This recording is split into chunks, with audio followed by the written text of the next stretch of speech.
माझे सर्व गुरुवर्य, मी एखाद्या शिक्षकानं 25 वर्ष सातत्याने काम केल्यानंतर सभागृह एवढं गच्च भरू शकतं याच्यावर विश्वास न ठेवणारी गोष्ट आज या ठिकाणी घडते आहे. यासाठी म्हटलं आहे की एखादा माणूस चांगलं काम करायला लागला की चांगल्याला साथीदार कमी असतात, नावं ठेवणारे जास्त असतात. कारण यशाला शत्रू खूप असतात आणि पराभवाला नसतात असं म्हणतात. आणि तसा अनुभव पण आता विनायक दादाने सांगितला की कॉलेजपासून मी एकटाच होतो. रवींद्रनाथ टागोरांचंही एक गीत आहे, आपल्याला माहित आहे की एकला चलो रे, म्हणजे एकटंच जा. कारण आम्ही सगळेजण जे स्वार्थी आहेत आमच्यासारखे, आणि विनायक दादाला बाजूला केल्यानंतर लक्षात येतं की आमची जगण्याची शर्यत वेगळी आहे. जी माणसं नुसतं जगतात ती असतात, त्यांची असतात ते आयुष्य असतात, आणि जी खऱ्या अर्थानं जगतात 100% इफिशियन्सी वापरून कार्यक्षमतेनं जी जगतात ती जगणं असतं त्यांचं. आमची शर्यत वेगळी आहे. सुरेश भट असं म्हणतात की त्या शर्यतीमध्ये मी म्हणजे माझ्याच बरोबर आली की आता चल तू पुढं हो. सुरेश भट असं म्हणतात की ते लोक होते वेगळे जे घाईत गेले पुढे, मी मात्र मागे वळून पाहतो मागे किती जण राहिले. म्हणजे सगळ्यांनी त्या शर्यतीत मला सगळ्यांनी सहभागी करून घेतलं की आता चांगुलपणानं सगळ्यांनी पुढे जायचं आहे. पण मी एकटाच चांगुलपणा सोबत राहिलो, आणि मग काही काळानंतर मागं वळून बघितलं तर मागं कुणीच नव्हतं, मागे किती जण राहिले. कारण चांगुलपणा असणं टिकवून आणि ते पुढे घेऊन जाणं याच्यासाठी खूप सामर्थ्य लागतं. घसरायला माणसाला कोणती ताकद लागत नाही, पण चढायला मात्र खूप ताकद लागते. असे चढ चढणारे सभागृहात असलेले तुम्ही सर्वजण आणि ही माणसं एकत्र आणणं सोपं काम नाही. आणि जागर जाणीवांचा म्हणून माझ्या अगोदर विभूते सर बोलले, त्यांनी या भारताच्या 2 विभागाचं वर्णन केलं की आहेरे आणि नाहीरे. 3 जण आहेत, खूप आहेरे, अजिबात नाहीरे आणि आहेरे. खूप आहेरे म्हणजे लग्नामध्ये 3 तासाच्या नृत्याच्या कार्यक्रमाला 73 कोटीचं काय देऊन पाकिट देऊन तिचं स्टेज सजवण्यासाठी 13 कोटी रुपये देऊन आणणारे सुद्धा आहेत. आहे रे, खूप आहे म्हणजे. आणि नाही रे म्हणजे नांदेड जिल्ह्यामध्ये 5-6 महिन्यापूर्वी 8वीतलं लेकरू आपल्या वडिलांना सांगतं की बाबा मला एक वही आणि कंपास हवे शाळेसाठी, आणि वडील सांगतो की मला रविवारी माझ्या मजुरीचे पैसे मिळणार आहेत, मी तुला रविवारी देतो, 4 दिवस थांब. मुलाला थांबायला वेळ नाहीये, तो शेतात जातो आणि आपल्या शेतातल्या बांधावरच्या भाबडीला आपला गळा अडकवतो. बाप थोड्या वेळानं जातो आणि आपल्या लेकराचा गळा बाजूला काढतो त्या फासातून आणि आपला गळा त्याच्यामध्ये टाकतो आणि तोही सांगतो नाही रे. आणि आम्ही मधले आहोत, या दोघांना शिव्या देणार आहे. म्हणजे पुण्यामध्ये तुम्ही येऊन राहिला आणि तुमच्यामुळे आम्हाला त्रास झाला म्हणणारे, आणि तुम्ही आता दिवाळीला गेला पुन्हा येऊ नको म्हणणारे. एका बाजूला उद्ध्वस्त पुरानं झालेली वेड्यासारखी जनता, म्हणजे त्या सीना नदीच्या काठची असतील ते 4 जिल्ह्यातले, आणि त्याच वेळेला मुंबईच्या मॉलमध्ये ऍपल 17च्या विक्रीसाठी लाखो रुपये देऊन लाईन मध्ये उभे असणार. आहे रे नाही रे. म्हणजे जाणीवाच्या वेळेला संपतात त्यावेळेला एका बाजूला शेतात पाणी, डोळ्यात पाणी, रानात पाणी आणि उद्ध्वस्त झालेली जीवन असतात, आणि त्यावेळेला ऍपल सारख्या कंपनीचा मोबाईल घेण्यासाठी त्याच राज्यामध्ये एका कॉस्मोपॉलिटन सिटीमध्ये हजारोंची लाईन असते. आणि त्यावेळेला मग आपल्या डोळ्यामध्ये प्रश्न येतो, डोक्यामध्ये असतो की का नाही जाणीवा नाही त्याला. म्हणजे काल हे गाव संतांचे होते असं का बकाल झालं. म्हणजे आम्ही जी आता व्यवस्था निर्माण केली की बकाल खेडी, सुजलेली शहरं आणि याच्यामध्ये चेहरा हरवलेला माणूस आम्ही तयार केला. चेहरा हरवलेली माणसं आपल्याला कुठं दिसतात? अंधारात दिसतात. सिनेमा चालू असताना अंधार पडला तर सज्जन सुद्धा शिट्टी वाजवतो, सज्जन सुद्धा किंचाळा करतो. ही चेहरा हरव, कारण तिथं चेहरा कोणाला दिसत नसतो, पण इतर वेळेला मात्र उजेडात चेहरा जणू याचा असतो की हा खूपच वेगळा त्याचा असतो. जाणीवांचा जागर होणे यासाठी संवेदना. मी मगाशी म्हटलं की गुरुदेव टागोर एकला चलो लिहित असताना जाणीव जागृत झाली तर काय होतं, त्यांच्या आयुष्यातली एक घटना सांगितली जाते. टागोरांनी गीतांजली नावाची काव्यसंग्रह लिहिलं, नोबेल प्राइज त्यांना मिळालं. आपण त्या गीतांजलीतल्या कविता सगळ्या वाचल्या असतील, त्या सगळ्या परतत्वाला स्पर्श करणाऱ्या कविता आहेत. ती आपल्याला त्यातली ती कविता माहिती आहे की सूर्य अस्ताला गेला आणि मग पंथी आली, ती आपल्याला सगळ्यांना माहिती आहे. सगळे निवेदक, आमच्या कांबळे सर तर निवेदनामध्ये ते वापरतच असतील की आता कोण येणार, मग कोपऱ्यातून एक पंथी आली, ती गीतांजली मधली आहे. राजा निघाला होता, दान मागत होता, प्रजेचं कल्याण करायचं होतं. भिकारी आला, काखेत त्याच्या झोळी होती आणि त्याला दान द्यायचं होतं. त्यानं झोळीमध्ये मूठ घातली, मूठभर धान्य घेतलं. जसं जसं ती राजाची झोळी जवळ यायला लागली, त्याची मूठ सैल व्हायला लागली. सैल झालेल्या मुठीतून सगळे दाणे निसटले, एकच दाणा चिमटीमध्ये शिल्लक राहिला. राजाच्या झोळीत त्यानं एकच दाणा टाकला. भिकारी घरी आला, त्यानं झोळी अशी गोतली. त्यावेळेला त्याच्या लक्षात आलं की एकच दाणा सोन्याचा झाला होता. त्याला वाईट या गोष्टीचं वाटलं की धरलेली मूठ सगळीच राजाच्या झोळीमध्ये ओतली असती तर मूठभर धान्य सोन्याचं झालं असतं. ह्या त्यांच्या गीतांजलीतल्या कविता. मग आज आमचा जागर कोणता झाला पाहिजे की जर विनायक दादानं आपली मूठ त्या झोळीत टाकली तर आपला एक दाना तरी भिकारी म्हणून तरी त्याच्यामध्ये पडावा.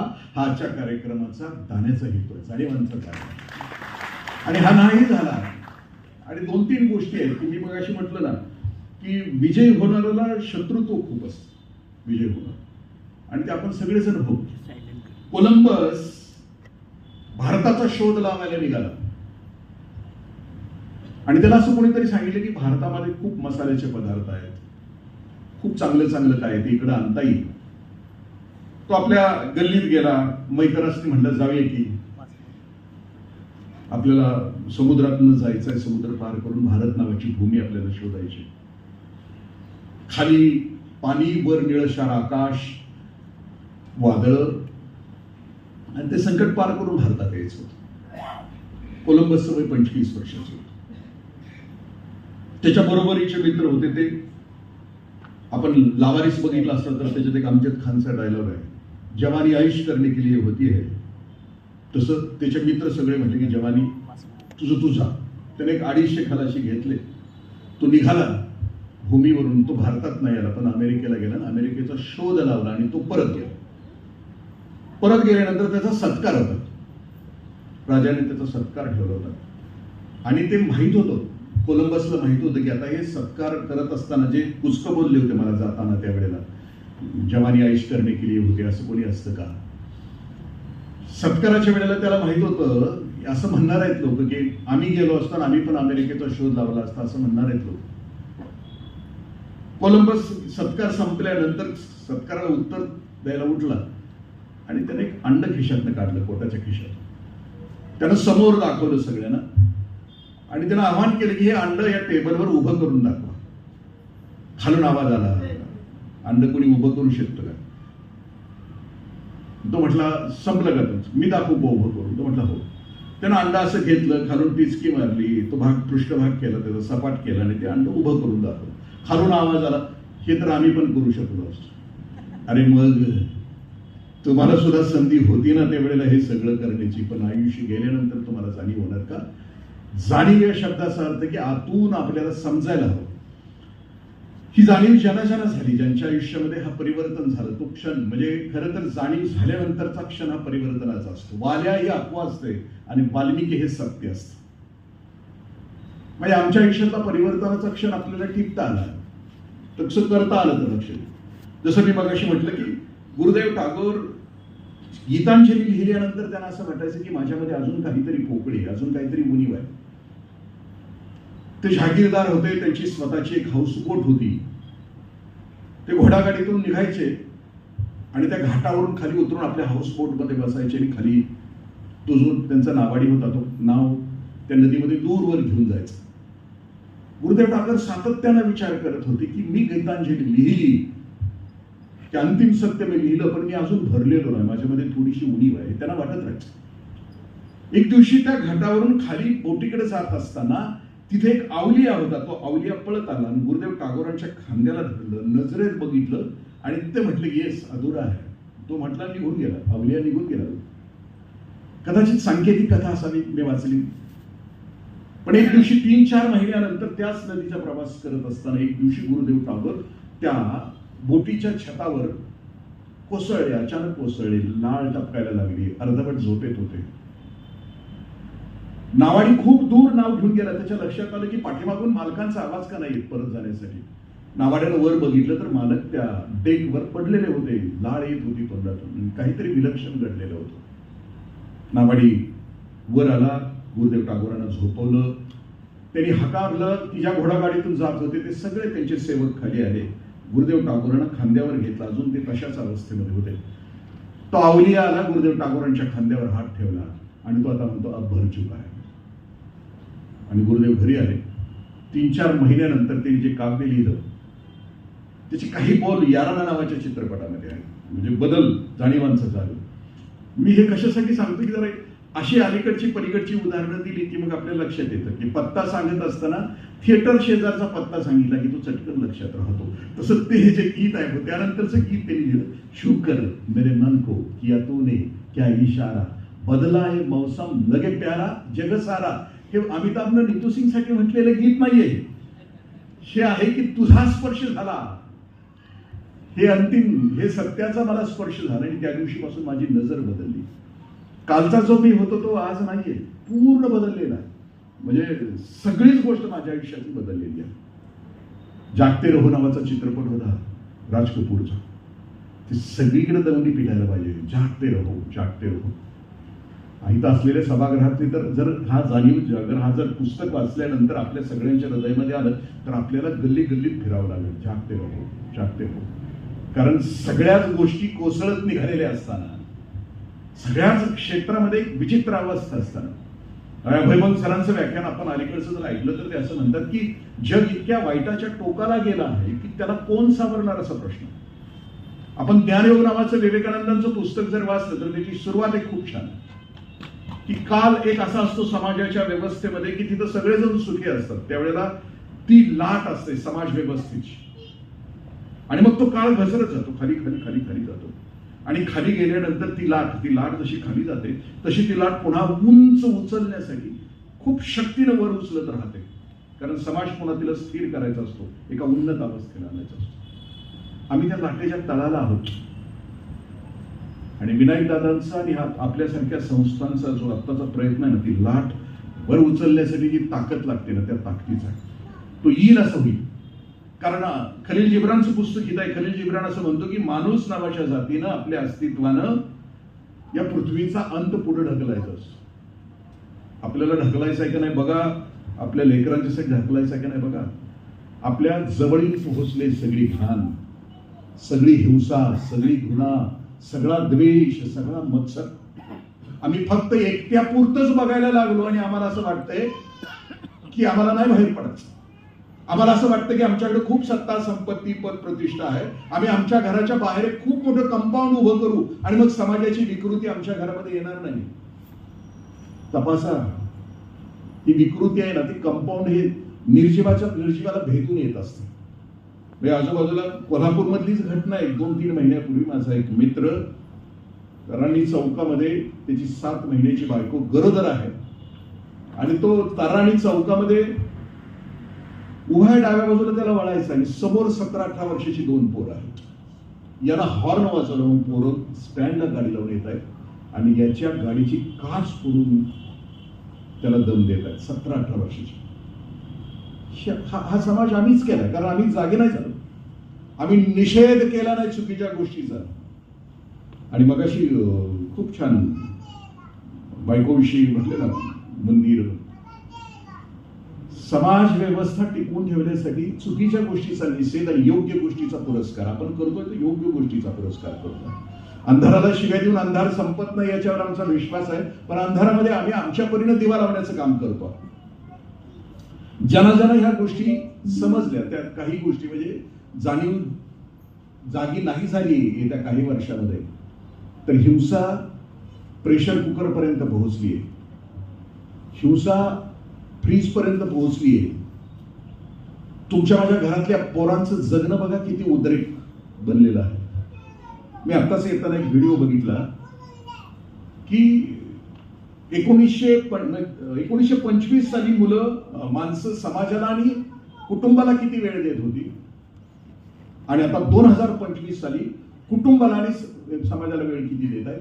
25 साली कुटुंबाला आणि समाजाला माणसं 75% वेळ देत होती, आज 2% वेळ देत आहेत, आणि 90% वेळ ऑनलाईन देत आहेत, आणि कुटुंबाला 5% वेळ देत आहेत. हे मी नाही म्हणत, आत्ता संशोधनात माझ्या आत्ताच व्हिडिओ आला एका चांगल्या माणसानं सर्वे केलेला आहे त्याच्यावर. म्हणजे ऑनलाईन हे मी सांगत असताना सुद्धा आता कित्येक जण ऑनलाईन, ही केवढी दुर्दैवाची गोष्ट आहे. म्हणजे माणसा जागरच व्हायला तयार नाही. मिली माणसं सांगून सांगून सांगून. मी मग अशी म्हटलं ना, प्रचार, प्रबोधन आणि प्रतिबंध हे 3 गोष्टी असतात. सगळ्या प्रबोधनकारांना आम्ही पचवलंय. म्हणजे जेवढे जेवढे येऊन सांगून गेले ना, भारता इतके प्रबोधनकार जगात कुठंच झाले नाही. आणि आम्ही सगळ्यांनीच निर्णय घेतलाय की प्रबोधनकारांचे अनुयायी होऊन त्यांचे विचार संपवणं हे आपलं ब्रीदवाक्य असतं. त्याच्याशिवाय काय असतं. बघा ना, संत क्षेत्रामध्ये असू द्या, संतांच्या क्षेत्रात, सामाजिक क्षेत्रामध्ये आपले इतके, म्हणजे त्यांनी केलेलं प्रबोधनाचं कार्य, माझ्या तर गाडगे बाबांनी 50 वर्ष, म्हणजे त्यांनी विद्वत्ता प्रचूर. आम्हाला आता भाषणं कशी ऐकवायची सोय खूप, मगाशी सांगितलं, फुलोरा विद्वत्ता असली पाहिजे, त्याच्यामध्ये खूप ज्ञान असलं पाहिजे. पण माझ्या बाबांनी 50 वर्ष प्रबोधन करत असताना त्याच्यामध्ये कोणतीही विद्वत्ता नव्हती. समाजाच्या नेमक्या दोषावर बोट ठेवून समाज बदलण्याचा प्रयत्न करत होते. म्हणजे हे त्या क्षेत्रातले असतील प्रबोधनकार असतील, इकडचे असतील. आणि संत, मग अशी म्हटले, संत तर डोक्यानं मोठा तो पंत, अंतःकरणानं मोठा तो संत, आणि या दोन्हीमध्ये नाही त्याला जंत असं म्हटलं. आता आपण कुठं आहे आपलं आपल्याला ठरवायचं असतं. मी स्वतःलाही ज्यावेळेला संत म्हटलं की मी ठरवत असतो की मी कोण आहे, माझं मला माहित असतं मी कोण असतं. जाणीव त्या क्षणाला झाली पाहिजे की मला माझ्या अस्तित्वाची जाणीव झाल्यानंतर हे अस्तित्व मला जे मिळालं आहे त्याच्यामध्ये किती संभावना आहेत. माऊली खूप सुंदर बोलतात, सूर्य उगवला, सकाळ झाली की त्या सूर्याच्या प्रकाशामध्ये आमच्या समोर 1000 वाटा असतात. म्हणजे माणूस नावाच्या जीवाला त्याच्या आयुष्यामध्ये घडण्यासाठी अनेक संभावना असतात. विनायक दादांच्या आयुष्यामध्ये संभावना कोणती होती की कंडक्टर होण्याची होती. पण निसर्गाला ते करून घ्यायचं नव्हतं, द्यायचं होतं तर याच क्षेत्रामध्ये द्यायचं होतं, काम करायचं होतं. तर मग ते करत असताना मी असं उन्हेपणानं करणार नाही, मी पाट्या टाकल्याचं काम करणार नाही.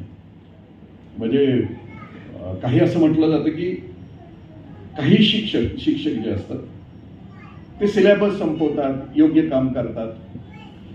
काही शिक्षक प्रकल्पवादी असतात आणि काही शिक्षक प्रेरणा देणारे असतात. प्रेरणा देणारे शिक्षक 1 नंबर. अजूनही असं म्हटलं जातं, cheap people discuss about people.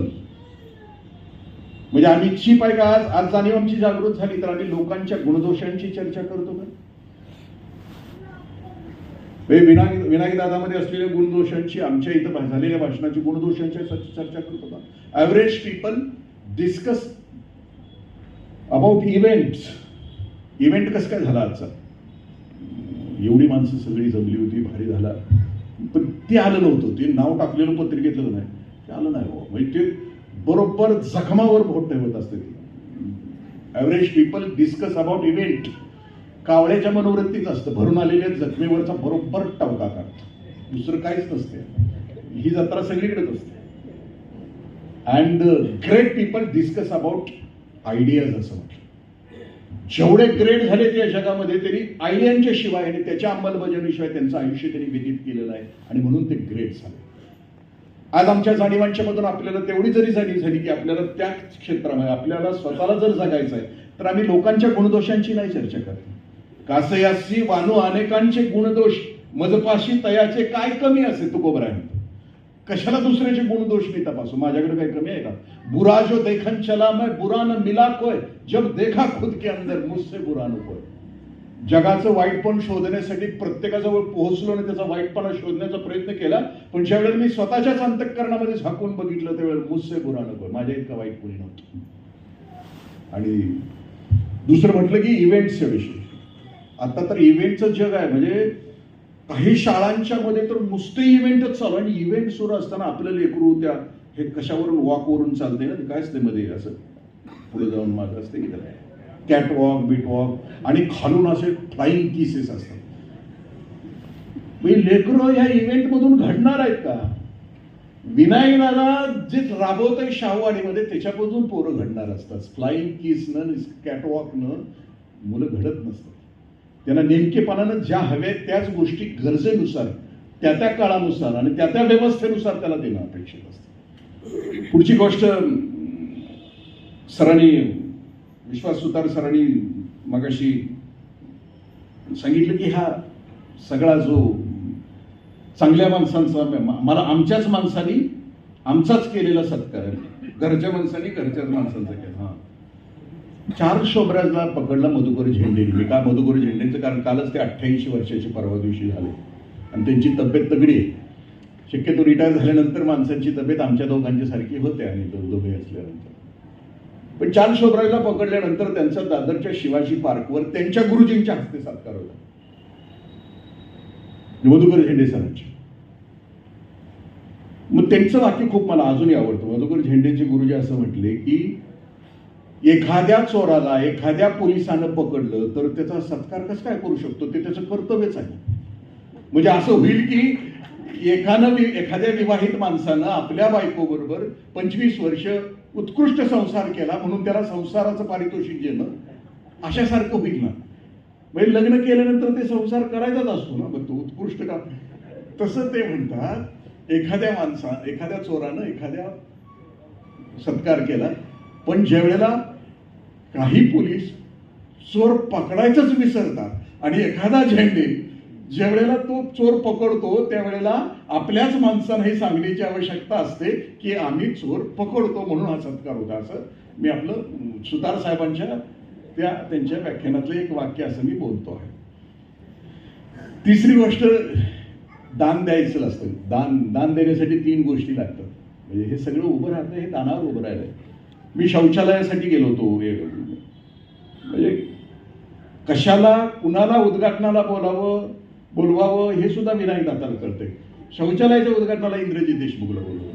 मग हे काही वेगळं नाहीये. त्याचं कारण असं आहे की मी महाराष्ट्राचा हागणदारी मुक्तीचा 10 वर्ष प्रवक्ता होतो आणि त्यावेळेस त्या कालावधीमध्ये मी त्याचा अभ्यास केलेला होता की जर सकाळी संडास स्वच्छ नाही झालं, क्लिअर नाही झालं, आवळून धरलं तर त्याचा काय परिणाम होता त्याच्यावर मी खूप अभ्यास केला आणि म्हणून विनायक दादानं नेमकी निवड माझी शौचालयाच्या उद्घाटनासाठी केली. त्याचं कारण असं आहे, मी मागच्या व्याख्यानामध्ये पण सांगितलं की लता मंगेशकर आणि किशोरदांचं एक गाणं आहे एका चित्रपटामध्ये. गाणं सकाळी रेकॉर्ड होणार होतं 8 वाजता. दोघं पण स्टुडिओमध्ये आले होते. त्यांच्या हातात तो गाण्याचा कागद दिला. कागद दिल्यानंतर किशोरदाने तो कागद वाचला आणि ते व्हरांड्यातच स्टुडिओच्या इकडं तिकडं हसायला लागलो. 1 तास झाला तरी ते हसतच होतं. ते आतमध्ये शूटिंग झालं, रेकॉर्डिंगला यायलाच तयार ना. शेवटी लता दिदी बाहेर आले. म्हटले किशोर मला काम आहे ते गाणं रेकॉर्ड करून आपल्याला तो हसतोयच का? नुसतं हसतोय. ते म्हणजे अगं दिदी वाच तरी गाणं तरी वाच. मग वाचायचं काय जे असेल तसं अगं वाच ना. आणि मग ते गाणं वाचल्यानंतर लता दिदी हसल्या. पण त्या गाण्याचे बोल असे कुछ हुआ क्या अभी तो नाही. म्हणजे आत गेल्यानंतर संघर्षाशिवाय ते जर होत असेल म्हणजे ज्याची सकाळ चांगली त्याचा दिवस चांगला हा त्याचा हेतू आहे. लेकरानं तर खूप आवश्यक गोष्ट असते. म्हणजे विनायक दादाचं कौतुक का करतो की ज्या शाळेमध्ये नव्हतं आणि शिवाय ती दिव्यांगांच्यासाठी शौचालय केलेलं होतं. संवेदनांचा जाणीवांचा जागर या शब्दाचा अर्थ काय की जिथं जिथं दुःख दिसतं तेच डोळे देखणे जे कोंडिती साऱ्या नावा ओढीती दुःखे जनांच्या सांडिती नेत्र कडाचं. डोळे कुठले देखणे? आयब्रो केलेले डोळे देखणे. डोळे कुठले देखणे? रेबांचा गॉगल घातलेले डोळे देखणे. तेच डोळे देखणे जे कोंडिती साऱ्या नावा ओढीती दुःखे जनांच्या सांडिती नेत्र कडाचं. डोळे तेच देखणे की ज्या डोळ्यामध्ये दुसऱ्याचं दुःख दिसल्यानंतर डोळ्यामध्ये टचकन पाणी येतं त्याचं दुःख. ते डोळे देखणे. आम्हाला जर येत नसेल आपल्या आयुष्यामध्ये अशा खूप गोष्टी घडतात. म्हणजे आम्ही नाश्त्याला बसलेलो असतो एखाद्या हॉटेलमध्ये, समोर एखादं लेकरू येतं दारिद्र्यात पिचत असलेलं. आपण करत असलेल्या नाश्त्याकडे ते आषाढभूतपणे बघत असतं. आपल्याला वाटत पण असतं की आपल्या हाताला घास त्या लेकराला द्यावा. पण आतमध्ये तेवढी जिगर नसते, हिंमत नसते. आपण एसटीतून प्रवास करत असतो, एखादी लेकरवाळी उभी असते, मनातून वाटत असतं की उभं राहून तिला जागा द्यावी, आपण उभं राहत नसतो. रस्त्यावरून जात असताना दारिद्र्यात पिजत असलेलं एखादं लेकरू, त्याच्या पायामध्ये पायतान नसतं, वर ऊन, ते उन्हामध्ये पळत असतं, वाटत असतं थांबावं, त्याला चप्पलच्या दुकानात घेऊन जावं आणि त्याला चप्पल घेऊन द्यावी. नाही ना, आमच्या संवेदना वांझ आहेत, त्याला फुटत नाही ना धूर. आम्हाला कधी वाटत नाही ना, झोपले अजून माळ तापवीत उन्हात काया, अजून असंख्य नद्या वाहतात इथे वाया, इथे नांदती श्रमर्षी या भूमीला क्षरण नाही, ज्ञान गाळते घाम इथे विज्ञान दानव शरण नाही. ॲडलेड स्टेडियमवर इंग्लंडमध्ये दिव्यांगांची स्पर्धा होती. संवेदना जाणीवांचं जागर, याचा अर्थ काय की मला संवेदना कळाली, त्या संवेदनांच्यासाठी मी तुटून पडतो आहे उरलेल्या आयुष्यामध्ये. मला झेपत नाहीये ते दुःख, मला ती वेदना झेपत नाही. ॲडलेड स्टेडियमवर दिव्यांगांची स्पर्धा आहे धावण्याची. ज्यांना ऐकायला येत नाही, ज्यांना बोलायला येत नाही, अशा पोरांची 15 पोरं लाईन मध्ये उभी आहेत. स्टेडियम मध्ये खचाखच भरलंय. निशाणी दाखवण्यात येते, पोरं पळायला सुरुवात करतात. पळण्याच्या शर्यतीमध्ये जो पहिला येणारा विद्यार्थी आहे तो त्या सीमारेषेला आता स्पर्श करणार आहे. पण त्याच्या पावलानं जाणवतं की पाठीमागं त्याचा एक मित्र पडला आहे. त्याने एक पाऊल टाकलं तर तो सीमारेषा शिवणार असतो. त्याच्यासाठी टाळ्यांचा कडकडाट असतो, त्याच्या गळ्यामध्ये गोल्ड मेडल असतं, जय जयकार असतो त्या दिवशी त्याच्यासाठी त्याचा. पण त्याच्या पावलानं जाणवतं की पाठीमागं त्याचा दोस्त पडलाय. तो शर्यत पूर्ण नाही करत, तो थांबतो, तो पाठीमागं फिरतो. पहिला, दुसरा, 14 लेकरं पाठीमागं फिरतात. जे लेकरू शेवटचं पडलेलं आहे त्याला मध्ये घेतात, उचलतात. सगळे एकाच रेषेमध्ये एकमेकाच्या खांद्यावर हात टाकून सगळे एकाच रेषेत ती सीमारेषा ओलांडतात. एकाच रेषेमध्ये सीमारेषा ओलांडतात आणि मग तो टाळ्यांचा कडकडाट असतो. त्या स्पर्धेमधल्या ज्याला नीतीनं अन्याय केला आहे, ज्याला ऐकायला येत नाही, ज्याला बोलायला येत नाही, त्या लेकराला सुद्धा कळतं की माझ्यापैकी पाठीमागं कुणीतरी कोसळलं आहे. म्हणून गर्दिशी फिरतात. आम्हाला कुठली जिंकण्याची शर्यत आमच्या पाठीमागं लागली? काय जिंकायचं आपल्याला? सत्ता, संपत्ती, पद, प्रतिष्ठा, मान, ब्रँडेड शूज, ब्रँडेड कपडे, ब्रँडेड मोबाईल, हे दिल मागे मोर. कुठल्या शर्यतीमध्ये आम्ही आहोत की अजून लाखो लोक पाठीमागं? विनायक दादा संवेदनशील आणि किंवा त्याची टीम सगळी, मी म्हणतो, जी काम करते ती त्या जाणीवेनं करते. शिक्षण हे परिवर्तनाचं साधन आहे आणि सह्याद्रीच्या कड्या कपारीमध्ये असलेल्या, दारिद्र्यामध्ये असलेल्या माझ्या वाट्याला माझं जे जग दिलेलं आहे ते जग 100% एफिशियन्सी मी त्या जगामध्ये माझं योगदान देणार. म्हणजे शिक्षक म्हणून मला जबाबदारी दिली ना, तर माझी त्या लेकरांशी लॉयल्टी 100% प्रत्येक लेकरावर मी काम करत राहणार. हा जाणीवांचा जागर आहे. तो जाणीवांचा जागर आहे म्हणून आज 25 वर्षानंतर हा कार्यक्रम इथं संपन्न होतो. लास्ट ज्यांच्या झाला जाणीवा जागृत झाल्या, माझं खूप आवडतं उदाहरण आहे राणी सोयमोईचं. जीवन कळलं, भूतकाळ हा अंधार होता, आता प्रकाश आहे. आणि तर त्या जाणीवा तशाच कशा शिल्लक असतात. राणी सोयमोई उत्तराखंडमध्ये कलेक्टर आहे. त्यांनी त्या एका कॉलेजमध्ये गेल्या होत्या कलेक्टर असताना. तिथल्या पोरीने प्रश्न विचारला की तुम्ही चेहऱ्याला सौंदर्य प्रसाधन का नाही लावत? आणि मग त्या उत्तर असं देतात की त्या मायकाच्या अभ्रकाच्या खाणीमध्ये त्यांचं अख्खं कुटुंब काम करत होतं. कालची गेल्या वर्षीच्या सर्व्हेमध्ये सुद्धा अजूनही 26,000 पोरं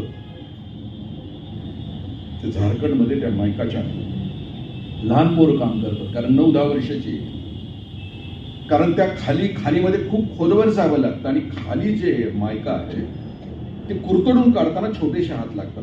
पोरं बादल्यातून आत सोडतात, मायका काढतात आणि वर पाठवलं जातं त्या खाणीतून.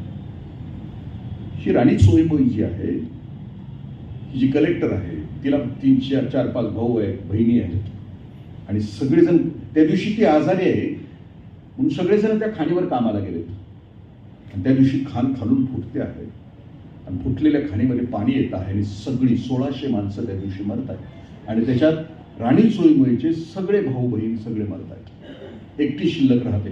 तिथून हिला उचलून आणलं जातं, आमच्या सरकारी अनाथाश्रमामध्ये ठेवलं जातं. तिथून ती वाढते, तिनं हिमतीनं ती IAS पूर्ण होते आणि आता कलेक्टर झाली आहे. आणि तिला जेवढा हा प्रश्न विचारला की तू का नाही सौंदर्य प्रसाधन लावत, जाणीव काय असते ती म्हणते की प्रत्येक सौंदर्य प्रसाधनाचा बेस मायका आहे, अभ्रक आहे. आणि मी जर माझ्या चेहऱ्याला लावलं तर त्या 1600 माणसांच्या आत्म्याच्या टिरगाण्या होतील, म्हणून मी आयुष्यभरामध्ये कधीच सौंदर्य प्रसाधन लावलं नाही. जाणीव म्हटलं जातं. सुधा मूर्ती जातात गंगेमध्ये, वडील निघून गेले म्हणून काहीतरी सोडावे लागतं. आपल्याला सुद्धा 13व्या दिवशी आपले आई वडील गेले की ती विचारते की काहीतरी सोडावं लागेल वर्षभर, काहीतरी सोडायचं असतं ना, पदार्थ बिदार्थ काही. चहा आवडत असलं तर चहा, गायछाप आवडत असली तर गायछाप, ज्याच्यावर आपलं लय प्रेम असतं ते सोडायचं असतं ना. त्याचं कारण असं की त्याची आठवण झाली की आईची आठवण यावी, त्याची आठवण झाली की वडिलांची आठवण यावी. मग 13व्या दिवशी आपल्याला वर्षभर हे सोडा म्हणतो. आपण काय सोडतो, शेपूची भाजी नाही तर कडू कारलं, कारण ती कधी खातच नाही. त्याचा हेतू तो असतो की ज्याच्यावर आमचं प्रेम आहे त्याच्यासाठी आम्ही कोणत्याही प्रकारचा त्याग करू शकतो. सुधा मूर्ती ज्या वेळेला हातामध्ये गंगेचं पाणी घेतात त्यावेळेला ते असं म्हणतात की मी स्वतःसाठी फक्त पुस्तक आणि औषधाला खर्च करेन, इथून पुढं दुसऱ्या कुठल्याच गोष्टीसाठी खर्च करत नाही. जाणीवांचं जागर आहे. स्वतःसाठी दागिना घेत नाहीत, त्यात स्वतःसाठी साडी घेत नाहीत, ज्या येतात कुणी देतात त्याच साडी घालतात. हा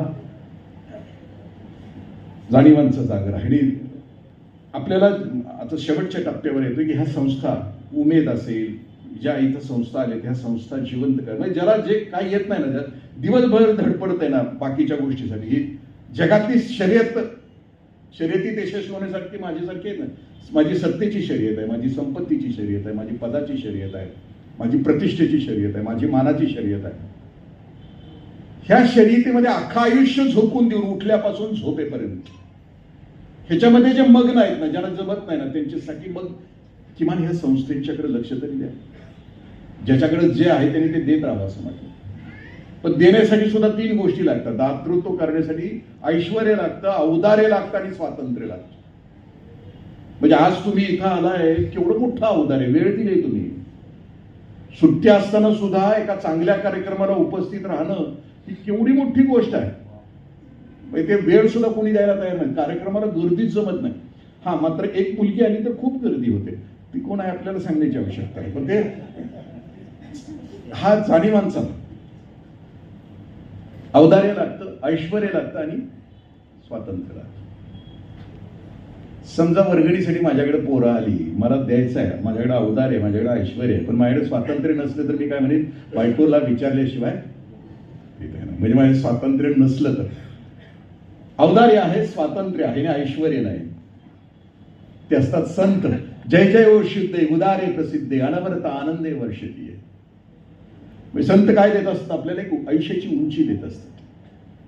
उदारे प्रसिद्धे अनवरत आनंद, एक आनंद देत असतात, प्रसन्नता देत असतात. आणि तिसरी गोष्ट काय आहे आणि काय नाही ते कधीच देत नाही कोणाला. ऐश्वर्य आहे, स्वातंत्र्य आहे, पण देत नाही ते असे असतात, ते कुणालाच काही देत नाही. आपल्याला ह्या संस्था ही गोष्ट टिकवावी लागेल येणाऱ्या काळासाठी. आपण नाही टिकवली तर समजून चला पुढची पिढी, भविष्यातली पिढी आहे ना, जसं की पर्यावरणवादी असं म्हणतात की 2030 नंतर पुढची पिढी ही उन्हानं तापून मरेल, रोस्ट होईल. आणि जे जग आम्ही भयानक तयार केलेलं आहे, हिंसेचं, घृणेचं, आता येत असताना महाराष्ट्रातल्या स्थितीचं वर्णन करत होता. माझ्याबरोबर विठ्ठल मोहिते सर होते. ते त्यांच्याशी परत बोल आपण कधी मोहिते सरांचे असेल तर खूप मोठा माणूस माझ्याशी गाडीत बोलत होता की किती विचित्र आजूबाजूला घडत आहे. या प्रश्नाला एकच उत्तर असू शकतं की चांगुलपणाच्या चळवळीचा हा रेटा आहे. आणि हा रेटा जर आम्ही नाही पुढे नेऊ शकलो, आणि त्याच्यासाठी दुसरी गोष्ट आहे की त्याला धाडस असावं लागतं. दीपस्तंभ तयार करणं या शब्दाचा अर्थ, एक दीपस्तंभ नावाची कहाणी आहे. दीपस्तंभ काय असतं? समुद्राच्या काठाला येणाऱ्या जहाजांना ती कुठं आदळू नयेत खडकावर म्हणून खूप उंच असा दिवा लावलेला असतो. त्या दिव्यामध्ये तो दीपस्तंभ पेटवणारा जो आहे त्याची एक मुलगी आहे आणि ती मुलगी दोघ जण राहत असतात. मुलगी 8वी-9वीची होते. एक दिवशी संध्याकाळी बापलेक त्या दीपस्तंभाच्या खालच्या खोलीमध्ये दोघ जण जिथं राहत असतात. ती लेक विचारते, बाबा ही काय तुमची ड्युटी आहे? मग बाबा सांगतो की बाळा संध्याकाळ झाली की वरचा दिवा मला लावावा लागतो.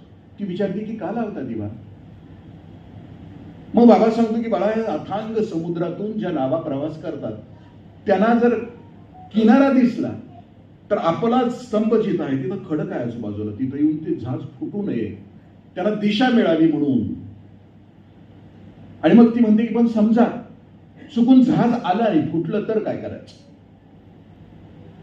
मग तो बाप असं सांगतो वडील की बाळा खाली ज्या बोटी आहेत ना, लाईफ सेव्हिंग बोट्स आहेत ना, त्याच्यामध्ये जायचं आणि त्या फुटलेल्या नावातून आपल्याला परत आणायचं. बुडलेल्या बुडत असलेल्या प्रवाशांना घेऊन यायचं. कहाणी त्या दिवशी हे दीपस्तंभाचं वर्णन संपल्यानंतर रात्री 3-4 वाजता किंकाळ्यांचा आवाज येतो. एक जहाज बरोबर तिथल्याच खडकावर फुटलेलं असतं. पोरगी उठती, ती म्हणते की बाबा जहाज फुटलंय, किंकाळ्यांचा आवाज येतोय, आपल्याला हाऊसबोट घेऊन समुद्रात जावं लागेल. बाबा म्हणतो नाही, तू माझी एकुलती एक पोरगी आहे, मी जर गेलो तर तुला कुणी असणार नाही, तू अनाथ होशील. नको बाळा, भयानक रात्र आहे, वारं सुटलंय, मला तुझ्यासाठी जगायचं. कारण बाप नावाची वस्तू अशी की ती पोरीसाठी जगत राहतो. मी इथं प्राचार्य GDC ला असताना मी बऱ्याच वेळाला सांगतो की माझ्याकडे एक मित्र आला, म्हटला इंद्रा तिसरी पोरगी झाली. मी म्हटलं बरं झालं, तुझं मड अर्धा तास जमिनीवर जास्त राहील. कार्टा आलं की म्हणते उचला बापाला, लई ताप दिलाय जीव असताना. पण भाऊकी म्हणते थांबा अजून लेक यायचे, लेकीपर्यंत प्रेट ठेवलं जातं लेकीसाठी. तो बाबा म्हणतो की नाही पोरी, मी तुझ्यासाठी आहे, तू एकटी पुन्हा या जगामध्ये जगशील कशी? बाप असेल तर तुझ्यासाठी मी दीपस्तंभ आहे, नकोच नाही जायचं आपल्याला. पोरगी 10-15 मिनिटं वाट बघते आणि बापाला सांगते की बाबा मी निघाले, मला भित्र्या बापाची लेक नाही व्हायचं. तुम्ही माझ्या जर जगण्याची पर्वा करत असाल तर तुम्ही तुमच्या कर्तव्यापासून च्यूत होतात बाबा, आणि मला अशा भित्र्या बापाची लेक नाही व्हायचं. म्हणून ती पोरगी खाली उतरते, लाईफ सेव्हिंग बोट स्वतः एक घेते आणि झोकून देते समुद्रामध्ये. बापाच्या लक्षात येतं की पोरगी ऐकत नाही, माझ्यापेक्षा हिंमतवाली आहे. बाप उतरतो, दुसरी बोट घेतो आणि समुद्रामध्ये फेकतो. 9-10 प्रवासी दोघ जण मिळून वाचवतात आणि त्या बोटीमध्ये येतात. सकाळ होते, झाल्यानंतर ते प्रवासी या दीपस्तंभच्या त्या कार्यकर्त्याचा आभार मानतात. त्यावेळी बाप म्हणतो की माझे आभार नका मानू, माझ्या पोरीचे मला, कारण माझी पोरगी जर मला म्हणाली नसती भित्र्या बापाची लेक मला व्हायचं नाही तर तुम्हाला मी इथपर्यंत हा दिवस दाखवू शकलो नसतो. आम्हाला वाईटांचा त्याग, वाईटाचा धिक्कार नाही केला आणि चांगुलपणाचा पुरस्कार चांगल्यासाठी नाही केला तर दिवस आपल्या लेकरांच्यासाठी वाईट येतील. आणि पोरं फिरून आम्हाला प्रश्न विचारतील, बाबा कुठलं जग आमच्या वाट्याला दिलंस? त्यावेळेला पोरांच्या प्रश्नाला उत्तर आमच्याकडे नसतील. विनोबाजी असं म्हणतात की भ्रष्टाचाराला माझा विरोध नाहीये, पण भ्रष्टाचारी व्यक्तीला मिळणाऱ्या प्रतिष्ठेला माझा विरोध आहे. आम्ही हिमतीने ह्या गोष्टी येणाऱ्या काळामध्ये जर नाही करू शकलो तर आमच्या पोरांच्यासाठी चांगलं जग फसव्यांचं करायला लागेल. जिथं ज्या जगामध्ये सत्याचा विजयच व्हायला तयार नाही, आम्ही फक्त ऐकत राहिलो की सत्य परेशान है मगर पराभूत नाही है. पण जग सत्य पराभूतच होत आहे आजूबाजूला दिसत असताना सुद्धा आम्ही जर आमच्या जाणीवांचा जागर करणार नसू तर त्याची किंमत खूप बेकार असेल आपल्या लेकरांच्यासाठी. येणारी पिढी आपल्याला विचारेल, बाबा कोणतं जग आम्हाला दिलं? पावला पावलाला त्या लेकरांच्या वाट्याला आम्ही फसवणूक दिली, बेईमानी दिली, कारण ती पोरं आमच्याकडे बघून जगत आहेत. आणि ते जग आपल्या लेकरांना द्यायचं नसेल, एक चांगुलपणाचं जग आपल्या भविष्यातल्या पिढीला आपल्या पोरांना द्यायचं असेल तर जाणीवांचा जागर, तेच डोळे ते खरे जे कोणीती साऱ्या नभा ओळीती दुःखे जनांच्या सानिधी नेत्रकडा असं म्हणतो. अन्यथा काय होतं, आम्ही आयुष्य असं फुकट घालवलं, उधळून घालवलं. आला दिवस गेला दिवस, याचं युटिलायझेशन नाही केलं. म्हणजे टिपिकल जगलो आम्ही, पाट्या टाकणारे जगलो, टिपिकल जगलो, झोकून नाही जगलो. आणि ज्या वेळेला आयुष्याचा शेवटचा दिवस येतो ना, 2 पुस्तकं आहेत, द 5 रिग्रेट्स म्हणजे काय. म्हणजे कॅन्सर पॅलिएशन सेंटरमध्ये एका नर्सनं 3,000 मरणाऱ्या पेशंटच्या शेजारी उभं राहून त्यांची मुलाखती घेतलीत आणि त्यावेळेला त्यांच्या काही रिग्रेट्स आहेत, पश्चाताप आहेत त्यांच्या आयुष्याचे. द इंटिमेट डेथ नावाचं डॉक्टर बारी नावाचं पुस्तक त्यांनी लिहिलेलं आहे. एड्स पॅलिएशन सेंटरमध्ये मरणाऱ्या माणसांची त्याने मुलाखत घेतली. Intimate death. मनामध्ये काही खंत आहे का मरताना तुझी? आपल्या मनामध्ये जर त्या क्षणाला खंत आली तर वाहून गेलेले, कारण काळ हा एकेरी मार्ग आहे आणि तो एक क्षण काढून घेतोय काळ आमच्याकडून, दुसरा क्षण एकेरी काळाला आमच्याकडे उत्तर नसतं, झर दिशली होऊन गेलेला असतो.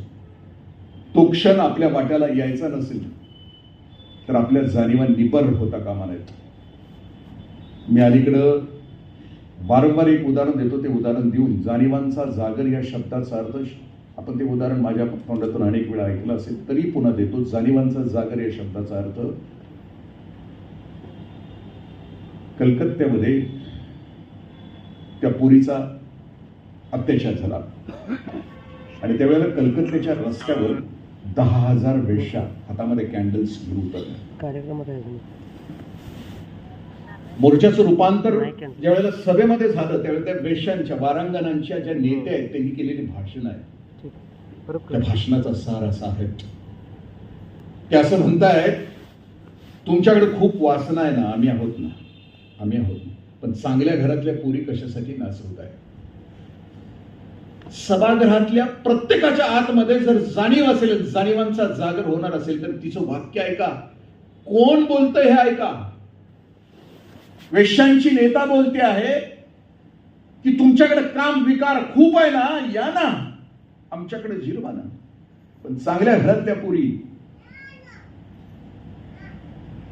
ज्यांच्या आयुष्याचा दिवस अंधारात उजाडतो आणि अंधारात मावळतो, ज्यांच्या शरीराचे दिवसभर लचके तोडले जातात, ज्यांना सुख नावाची गोष्ट कधीच माहीत नाही, त्या स्त्रिया तुमच्या माझ्या पोरींच्या सुरक्षिततेविषयी बोलाव्यात आणि आपण काहीच नाही, फक्त स्वतःची कुठलं जीवन जगतो आहोत. जाणीवा इतक्या निबर व्हावेत आपल्याला. त्या पुढं असं म्हणताय की नवरात्रीच्या उत्सवाला कलकत्त्यामध्ये दुर्गा देवीची जी मूर्ती केली जाते त्या मूर्तीला 10 प्रकारची माती लागते. त्या 10 प्रकारच्या मातीमध्ये 9 प्रकारची इष्ट माती असते आणि 1 अनिष्ट माती असते. ती अनिष्ट माती असते ते वेश्येच्या दारातली माती असते. ते असं म्हणतायत की उद्या आमच्या दारात तुम्ही माती मागायला आला तर तुम्हाला शपथ घ्यावी लागेल की मी कुठल्याही स्त्रीवर अन्याय होऊ देणार नाही, मी स्वतः करणार नाही, तरच आम्ही माती देऊ. म्हणजे तुमच्या माझ्या भारतातला सगळ्यात उच्च प्रतीचा जाणीवेचा जागा. वेदनांची जळ आहे ना ती त्यांना कळाली, आम्हाला कळायलाच तयार नाही, कारण आम्ही एक सुरक्षित जगत आहोत. असुरक्षिततेचं जग बघितल्यानंतर लक्षात येतं की काय करणं अपेक्षित आहे. आपल्या समोर 40 असणाऱ्या लेकरांना इतक्या ताकदीचं घडवायचं की भविष्यातला हा अंधार संपवतील, भविष्यातलं हे दुरीत संपवतील, पाप संपवतील. आणि मग खलील जिब्रान म्हणतो तसं की येणाऱ्या पिढीसाठी, आपल्या बाप पिढीसाठी एक चांगला एक कृतज्ञता असेल. जसं की हिरवे सर आपल्या आई वडिलांच्या विषयी कृतज्ञता, जगी ऐसा बाप व्हावा ज्याचा वंश सिद्धीच झाला असं तुकोबराने. आपण आपल्या लेकरांच्यासाठी असे बाप असले पाहिजे की आपल्या लेकरांच्यासाठी ते जग तयार आम्ही केलं, तो स्वर्ग आम्ही तयार केला आपल्या अस्तित्वानं, आपल्या कर्तव्यानं, आपल्या जाणीवेनं. तो जर आम्ही करू शकलो तर जाणीवांचा जागर हे पुस्तक, विनायक दादा हे सगळ्यांचे एक प्रतिनिधी आहे. म्हणजे जे चांगुलपणाच्या चळवळीमध्ये उतरले त्यांचा तो प्रतिनिधी आहे. आणि आम्ही जर त्याच्यामध्ये असू तर आम्ही त्याच पावलावर पाऊल टाकत आहोत. म्हणजे महादेव होणं अपेक्षित असतं माणसानं. महादेव याचा अर्थ की विष गळ्यापर्यंतच ठेवणं आणि अमृत जगाला देणं. आतापर्यंत आपण जी चर्चा केली ती कदाचित विषाची केली असेल, पण विष गळ्याशी ठेवून, कंठाशी ठेवून जगाला आम्ही अमृत नाही दिलं. आपल्याकडे क्षमता आहे, सभागृहात आलेल्या प्रत्येकाकडे क्षमता आहे, फक्त ती जाणीव होणं अपेक्षित. नानकदेवांची आज जयंती आहे ना. नानकदेवांची जाणीव जागृती कधी होते की ज्या दुकानामध्ये काम करतायत आणि काम करताना ते देत आहेत, ते धान्य देत असताना, त्या मापट्यानं आदिलीने धान्य देत असताना एक 2 3 4 5 6 7 8 9 10 11 12 13 शब्द उच्चारल्याबरोबर नानकजी जागे होत आहेत. जागे नव्हते असं नाही, ते होत आहेत. आणि त्यांच्या लक्षात ये सब कुछ तेरा है, मेरा कुछ नहीं इस दुनिया में, तेरा तेरा तेरा करके नानक बन जाते हैं संत, अवतारी पुरुष म्हणतात. ज्या राजाच्या राज्यामध्ये राहता येतं, जगणं कसं विलक्षण असतं बघा, की तो राजा रोज नानक देवांना जेवायला बोलवतात. नानकदेव जात नाही त्याच्या घरी. एक दिवशी राजा स्वतः येतो, नमस्कार करतो. गुरुदेव म्हणतो, गुरुदेव चला ना माझ्या राजवाड्यामध्ये, चला ना, मला आपल्याला भोजन द्यायचं. चांगल्या माणसांना भोजन द्यायचं असतं, घरी पण न्यायचं असतं. ही खूप पुराणी रीत आहे. आपण कुणाला भोजन देतो, कुणाबरोबर जाऊन भोजन करतो, कुणाला आपल्या घरात आणतो, कुणाचे पाय आपल्या घराला लावतो, हे सगळं तपासण्याची वेळ असते आपल्या आयुष्यात. ते म्हटले नाही, मी नाही येणार. ते खूपच आग्रह केल्यानंतर बसतायत नानकदेव घरी. पण त्यांना त्या दिवशी भाकरी घेऊन आलेला मजूर आहे, तो मजूर त्याची भाकरी घेऊन नानकदेव राजवाड्यामध्ये जात आहे. राजा स्वतः मंचपक्वान वाढतो आहे. गुरुदेव ते खाण्याचा प्रयत्न करतायत खाताना. मग शेवटी राजा विचारतो की गुरुदेव का नव्हतं, का नाही येत तुम्ही आज, कसं काय? कहाणी मोठी विलक्षण आहे. गुरुदेव नानकदेव मजुरांना आणलेली जी भाकरी आहे ती भाकरी एका हातामुठीमध्ये घेतात आणि राजानं बनवलेली पंचपक्वान्न आहेत ना ती एका हातामध्ये घेतात. आणि तिथं घडतंय असं की मजुरानं आणलेल्या त्या भाकरीतून दूध गळत आहे आणि राजाच्या त्या पंचपक्वान्नातून रक्त गळत आहे. आणि मग सांगतायत की राजा, तुझ्या आपली जी पंचपक्वान्न आहेत ना त्याच्यामध्ये हिंसा आहे, घृणा आहे, पण या मजुराच्या भाकरीमध्ये अमृत आहे आणि म्हणून मी त्याचं खात होतो. मी यासाठी सांगितलं की जाणीवांचा जागर कोणत्या प्रकारे व्हावा, आपण ह्या सगळे या गोष्टीवरचे वाटसरू व्हावं आणि या मार्गावर चालत. म्हणजे जो लोग मर चुके हैं मौजूद है इस सभा में,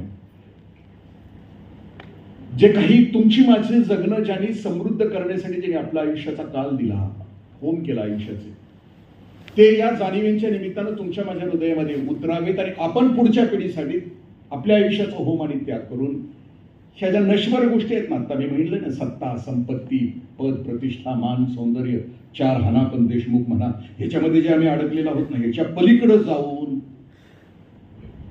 जे चांगलं आयुष्य जगता येईल, पारदर्शक, की शेवटच्या क्षणाला कोणतीही रिग्रेट असणार नाही, शेवटच्या क्षणाला इंटिमेट डेथच्या वेळेला कुठलंही पाठीमागच्या आयुष्याविषयी पश्चाताप असणार नाही, ज्या क्षणाला जाणीवेचा जागर झाला तिथून पुढचं जीवन पूर्ण प्रकाशमान, पूर्ण कर्तव्यानं भरलेलं, ओतप्रोत भरलेलं, कुणी दखल घेऊ द्या न दखल घेऊ द्या, माझ्या मला आतल्या मला स्वतःला सुखावणारं असं माझं जगणं असावं अशी प्रार्थना. हे जाणून जागृतीचं हे पुस्तक सगळ्यांनी वाचावं. मी प्रस्तावना लिहिली म्हणून तरी वाचावं. आणि रसाळ सर म्हणते स्वतःच्या पैशानं विकत घेऊन वाचावं. ज्याच्या घरात नाही पुस्तकाचं कपाट त्याचं घर सपाट असं म्हटलं जातं. टीव्ही किती किमतीचा आहे, किती इंची आहे, ह्याच्यावरून तुमच्या घराचं मोठेपण समजत नाही. तुमच्या घरात पुस्तकाचं कपाट आहे का, आणि त्या कपाटात पुस्तक आहेत का, कधी मध्ये त्याला हात लावलाय का, कसरी येऊन पुस्तक फाटणं हे त्या कपाटाचं मोठेपण नाहीये. वाचून वाचून पुस्तक फाटणं हे चांगल्या गोष्टीचं लक्षण आहे. तर हे पुस्तक वाचावं. खूप चांगल्या त्याच्यामध्ये गोष्टी आहेत. हे पण पुस्तक सुतार सरांचं, विश्वास सुतार, खलीलमान, माझा आवडता लेखक आहे खलील जिब्रान. प्रोफेट नावाची त्यांचं पुस्तक आहे, त्याच्या वि. स. खांडेकरांनी पण लिहिलं. म्हणजे सुतार सर सुद्धा एवढं छान लिहित आहेत. म्हणजे शक्यतो बोलणारी माणसं लिहित नाहीत, गाणारी माणसं लिहितात का नाही माहीत नाही, पण ती बोलतेत पण, गातेत पण आणि लिहितेत पण, आणि ती माणसं आपल्यात असतात. हे आपलं भाग्य असतं. तर हे पुस्तक पण आपण सगळ्यांनी वाचावं. किमान शाहवाडीच्या शिक्षकांनी तरी, कारण बॉस आपला असला की निदान सर ज्या दिवशी येणार आहे त्या दिवशी तरी असं, शाळेत येणार आहे त्या दिवशी तरी असं असलं पाहिजे, असं दिसलं पाहिजे सर. म्हणजे बाबा हा, म्हणजे चेहरा जर चांगला पाहिजे असेल तुम्हाला शाळेत तरी ते, कारण आपल्या आयुष्यामध्ये CR, PR आणि GR महत्वाचे असतात ना. आपला बॉस कसा आहे, त्याला खुश कसं करायचं.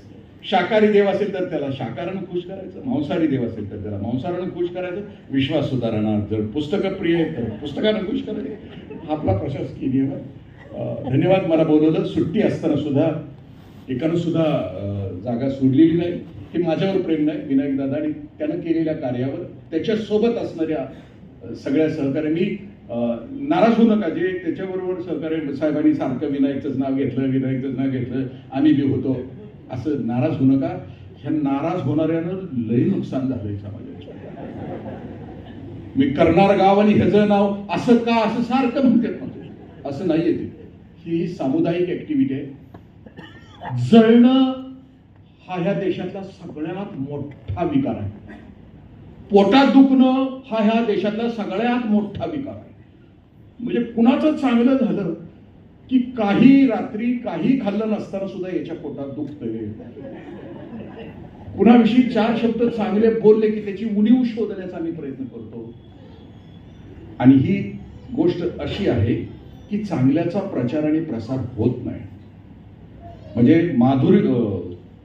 ऐश्वर्या रॉयनं मुंबईमध्ये तिचा भांग उजव्या बाजूला पडला की चेन्नईमध्ये दुसऱ्या दिवशी कॉलेजच्या सगळ्या मुलींचा भांग उजव्या बाजूला असतो. पण मुंबईमध्ये एखाद्या दिव्य विचार करणाऱ्या साहित्यिकाने एक दिव्य विचार सोडला तर तो चेन्नईपर्यंत पोहोचण्यासाठी एक पिढी जावी लागते. समाज कूस बदलताना खूप विचित्र पद्धतीने बदलतो. म्हणून चांगुलपणाच्या चळवळीचा, विचारांचा जेवढा रेटा, इंटेन्सिटी आम्ही वाढवू तेवढा वाईट गोष्टींचा धिक्कार आमच्या मनामध्ये होईल. तर ते आपण कराल अशी प्रार्थना. जेवणाचं आमंत्रण का नाही? आता त्याच्यानंतर जेवण आहे का नाही? ते आपापल्या घरी जाऊन जेवण. त्यांचा हेतू चांगला की रविवार आहे, सुट्टी आहे, आपापल्या कुटुंबासमवेत आपण जेवण घ्या. उभे इथं आणलं, तुम्ही इथं जेवणार, घरचं नाराज होणार असं होऊ नये. एक अशुद्ध आणि चांगल्या हेतून ते केलेलं आहे. तर आपल्या आपल्या घरी जाऊन जेवायला हरकत नाही. धन्यवाद. खूप चांगला कार्यक्रम. आणि तुम्ही मला तुमच्या सहवासाने सगळ्या, मी एवढं बोलू शकलो कारण श्रोत्यांचा प्रतिसाद, व्हायब्रेशन्स आहेत ना. एक निगेटिव्ह एखादं जरी ह्याच्यात बसलेलं असतं तर मी एवढा उशीर बोलू शकलो. काय लावले रटाळ, काय लावले रटाळ म्हणलं असतं ते मनात बोलू शकलो. सगळ्यांचे व्हाईब्स, कारण आपण एकाच नावेमध्ये बसलेलो आहोत. सगळ्यांचे विचार एक, सगळ्यांचं ध्येय एक, सगळ्यांचं जगणं एक, सगळ्यांना कल्याणासाठी आपण प्रवृत्त करत आहोत. धन्यवाद. जय हिंद, जय महाराष्ट्र. धन्यवाद काकाजी.